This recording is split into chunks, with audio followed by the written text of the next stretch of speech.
Don Johnson here with Protective Tactics. Yesterday, I introduced you to the survival rules of 3 as a fundamental principle of preparedness. Today, I'm going to share a few thoughts and solutions concerning one of the most urgent of all potential threats. Let's take a closer look at the need for breathable air. Now, there's an overlap between the need for breathable air and the threat of a violent attack. I said yesterday that the rules of 3 included that you can only survive without breathable air for 3 minutes. But I also said that the threat of a violent attack may only allow 3 seconds. If someone strikes your throat, they could collapse your trachea. A complete collapse or immediate swelling could close off your airway. An opponent could strike your throat in a split second. So how do you prepare to maintain breathable air in the event of a violent attack? Well, keep your chin down anytime you're in close quarters confrontation, for one. But if someone is struck in the throat, prepare by getting medical help immediately. That applies even if they're stable to breathe when it first happens. The airway could swell closed over the next couple minutes. So if you don't prepare for the possibility of it closing by getting medical help as soon as it's struck, when it does close, there may not be enough time to save them. An attacker could also cut off your air by choke or by smothering you. 30 seconds is forever in a physical fight. You have plenty of time to stop the threat when you're prepared and have a clue what to do. A single weekend in a Protective Tactics immersion training event prepares virtually anyone to stop an air choke, a smother attack, and most other attacks. Quick pro tip: use available tools to attack vulnerable targets. Don't waste precious time trying to defend against a choke or smother or anything like that. And actually, an even better way to prepare is to maintain distance so that an attacker has no opportunity to strike your throat, choke, smother, or anything else. Prepare so you recognize pre-threat indicators and avoid potential confrontation altogether. Now, another example of preparedness for breathable air is to understand that a blocked airway is a common threat. Choking on food is the most common. So prepare by chewing your food more thoroughly, not talking while eating, and learn the Heimlich.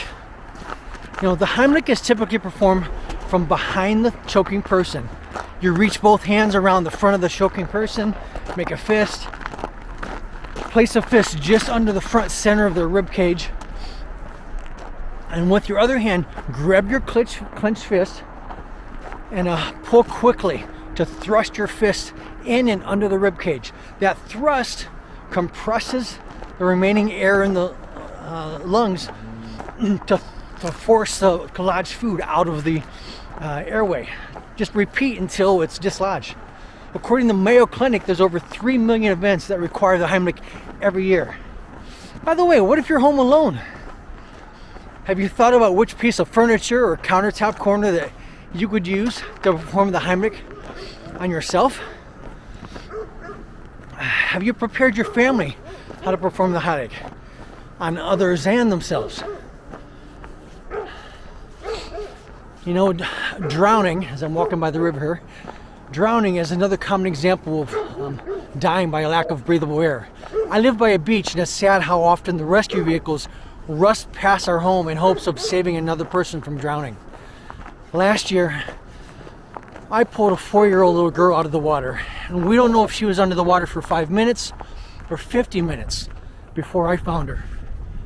The thought is still heartbreaking, and I doubt that the visual of her lifeless body under the water will ever leave my mind.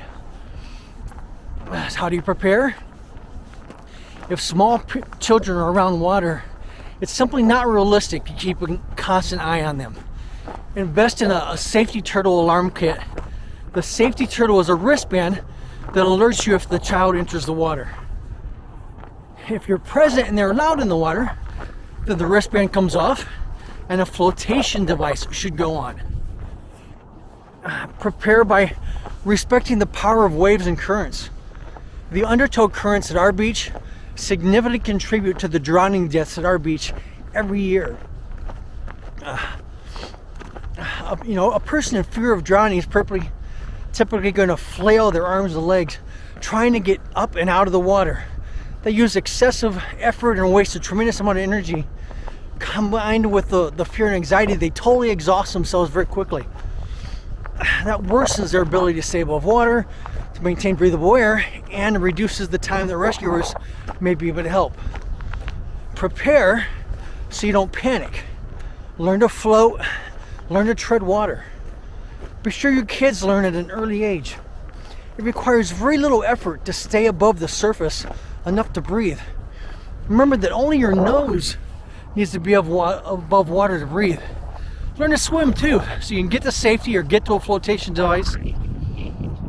Yes, I'm telling you, you spend more time in the pool this summer and get prepared.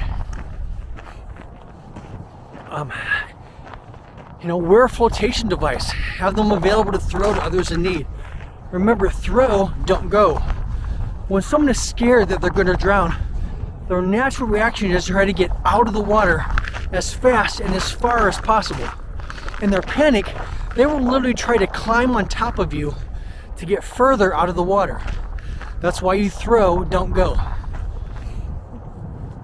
Learn to make an improvised floating device from your pants and seek objects that float in case you find yourself in the water when you didn't expect it. I'll teach you more about that this summer when I can get in the water. Also prepare by learning CPR. When there's been a lack of breathable air, like in drowning, the body often goes into cardiac arrest, or the heart stops beating.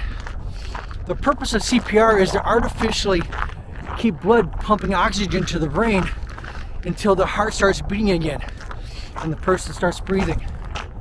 If there's no pulse, lay the person on their back, use the palm of your hand in the center of the chest, about nipple level, and start chest compressions about 2 inches deep to the beat of staying alive, staying alive.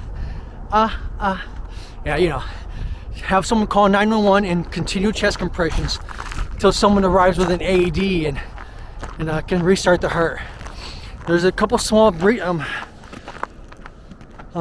differences for small kids, so make sure if you got small kids, you'll learn those differences. As you can imagine, after finding that small little girl, I'm pretty passionate about educating people how to prepare and prevent drowning. There's some additional tactics that we should understand concerning breathable air, but we're out of time for today. Besides that, I want you to take the time, invest the time to prepare your family with some of the advice I've given you today. Sign up to attend or re-attend a Protective Tactics live immersion training event. Learn the Heimlich. Be sure your family knows how to do it. If you got small children, invest in a safety turtle kit. Sign up your family for swim lessons. Sign up for a CPR class.